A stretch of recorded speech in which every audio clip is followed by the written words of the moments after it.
ওগুলোর দাম জিজ্ঞাসা করছিলাম যে কীরকম কী, কারণ সামনে একটা ব্যাপার আছে এর জন্য দামগুলো জিজ্ঞাসা করছিলাম। তারপরে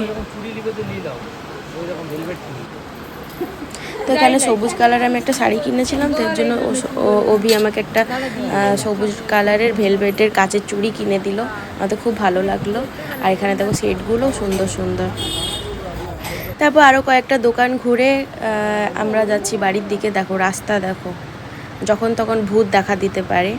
বাড়ি পৌঁছে গেছি, বাড়ি পৌঁছে এখানে ঠাকুর বিসর্জন হচ্ছিলো, বাজনাটাও একটু ক্যাপচার করে নিলাম।